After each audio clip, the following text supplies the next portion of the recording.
Round red button starts it all. A lens, an all-seeing eye. A flashing light blinks as a display shows the souls of the innocent, the guilty, and the deceptive. One can see all the little movements, the subtle muscle impressions made by the face that we don't always see, the tiniest hint of discomfort, joy, or perplexion. One is omniscient behind the eye of the lens, always watching, hidden in plain sight. The hilarity and ironic value of these facts is realized when the wider perspective is shown. Once you zoom the camera out, so to speak, for when you do, you will see more than the video camera situated on a tripod. Hmm, you will see me.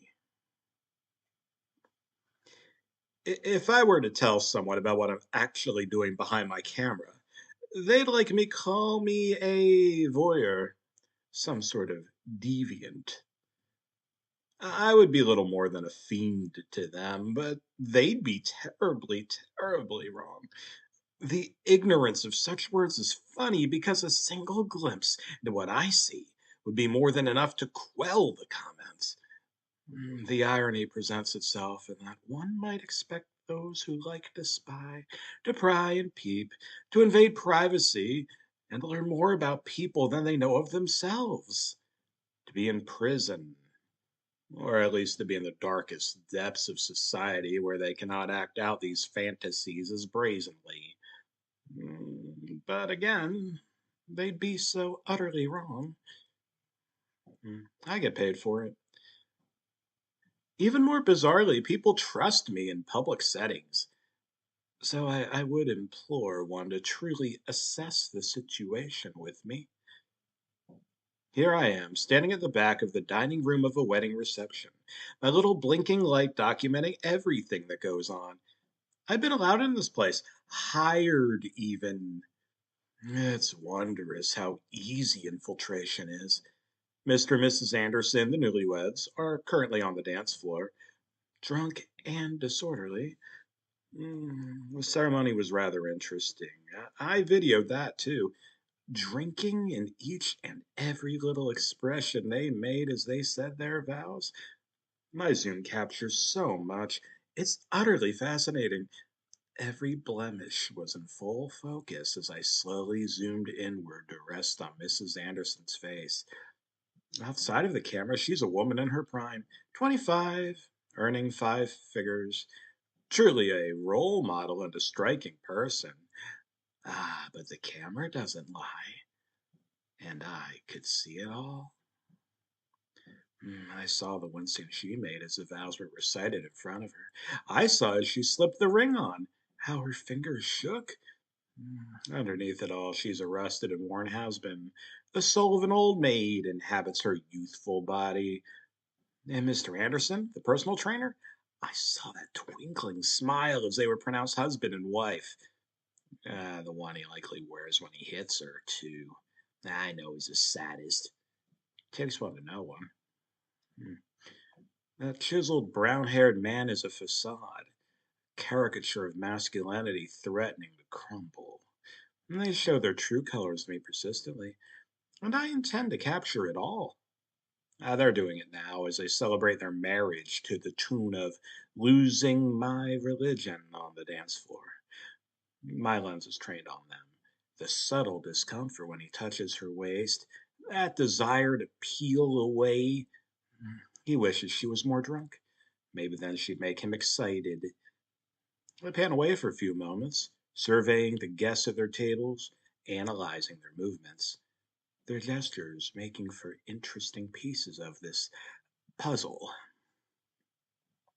Sarah, the sister, sits to my left, arms expressing a story she's recounting. I can zoom toward her made up face, watching the intricacies of the laugh lines upon her face move. It's focused with her in frame now, and separate from the other hubbub in the room. I watch her lips, hearing the sounds when I really concentrate on her. She's talking about a childhood story. Her and Mrs. Shirley Anderson had an altercation, some sort of comedic value involved when the former fell over while arguing as children. The words don't matter, though, not as much as her face. The twitch as she mentions her sister's name, small tiny lip movements when accepting compliments about her sister's husband. She knows quite a lot. Hmm. Next, the blinking recording device shifts to the table to the right, where Mrs. Anderson's close friends are all situated, settling on one in particular. A lean man, mousy haired, mild mannered, and polite, as he shares a joke with his peers. As I zoom, I notice his eyes flitting to the newlyweds on occasion, struggling to engage with his fellow friends as his focus is drawn elsewhere. Hmm. Marcus is his name. His words are caught by my ears as I watch his lips with intense interest as he talks once more. Something about the Andersons being drunk. They like to go for another drink soon. Perhaps he might dance soon. It seems the idea of being up on that dance floor makes him happy. His expression seems to soften as he moves his gaze once more aimed at the dance floor, towards the new Mrs. Anderson. And that fleeting hit of apprehension as his eyes move from bride to groom. Hmm. Ah, yes, I know quite a lot now. Of course, they're none the wiser. I'm just here to document their event. At long last, the party is over. Begin to pack my things away, ready to head home. Alone in the room, but for one. He comes up to me, the groom. Paul Anderson in his navy suit, red tie, and brown shoes. Even without the lens, I can see his grandiosity is but an illusion. You did just as I asked. Well done for not getting in the way too much. Yeah, I nod and smile, replying as I continue to put my things away. No problem. I'm just an observer. That's all. Right. The man returns with a jovial smile and heads out of the room, tapping of his feet audible as he goes. I wasn't lying. I am simply just an observer. My laptop displays the contents of the video, ready for editing, displayed in full. I watch intently at that screen, eyes fixated on each and every change in expression, reveling in the documentation I have of each interaction. I play back the scenes like a movie, stitching together my narrative. I've created a fall from grace. The ceremony with the snapshots of the couple, all smiles and the fragility they both bring. Next, the meal. Morsels swallowed down in small mouthfuls. Mrs. Anderson's apprehensiveness to eat in full view. Her husband looking a little too intently at her as she swallows, just for a second. And of course, the dance. Oh, the dance is the best part yet. The trailing of his hands up her body as they dance to the rhythm, her face full of telltale reluctance and tolerance. That's what she is really, a woman of tolerance. The music just masks it all in a shroud of celebration. Eyes locked as she tries to break away, his arm keeping her firmly in place. Oh, why do I care so much about people I hardly know? Their plight is the most interesting part. The fascination lies in their unspoken language, the words they share with no sounds. I know so much about them through my third eye, and they hired me. So I must finish their story. The last part is yet to be completed. The fall from serenity to boiling point is there, but their ending has been untold. Hmm. Oh, I don't usually break my own rules, but the Andersons have really enthralled me today. And so, as I switch tabs to my camera feed monitor, oh, a small sigh. Hmm. Yeah, escapes my lips. They're sleeping so soundly, not a single peep. Naturally, they're not embracing, but it's serene sleep nonetheless. I switch them off as I leave, my long coat following me as I go. Now, this ending requires more than just watching. A more personal touch is required. Strolling through the darkness is where I enjoy life. The cold air on my face as I trudge along the hard sidewalks of the sleeping city. I cast my mind back to the pre wedding meeting. Miss Shirley Roberts, as she'd been known before Paul became her husband, sat in front of me in their nice, tidy lounge, discussing the details of their celebration, what I'd need to bring, pricing and such. I'd had the measure of them before they'd even started talking.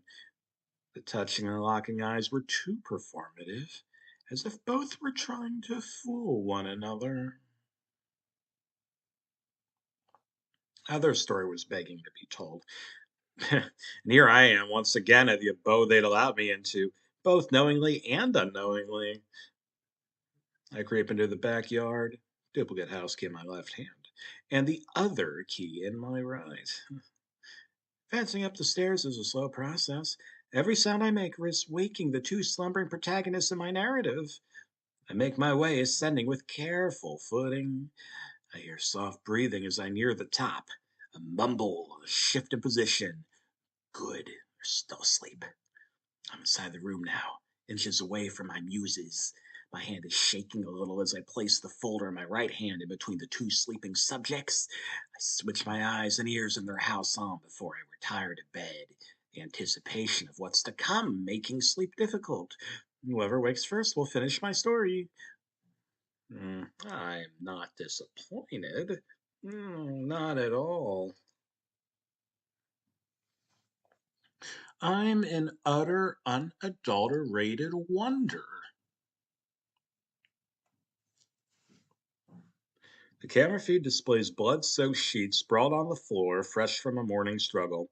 Two equally disorganized bodies lie parallel to each other, with a blade by Shirley's hand. Cadavers leaking the very same liquid the bed is coated with, and just to their left lies an open folder, a picture of a slight, mousy haired man, and a note scattered not far from it. I begin to look over the footage from the beginning of the morning, watching the resulting skirmish that the two could not have ever foreseen. The awakening of Paul Anderson, his hands opening my gift, the realization, and of course the mad, rage induced onslaught with the now discarded blade. Hmm. Oh, I have outdone myself. My predictions were once again correct. I know these people better than they know themselves. I know their thoughts. Hmm. I finally allow myself a smile. My work is almost done. Oh, now all that's left is to finish the video to complete the happiest day of their lives. Yeah. Yeah, my ending couldn't have gone any better.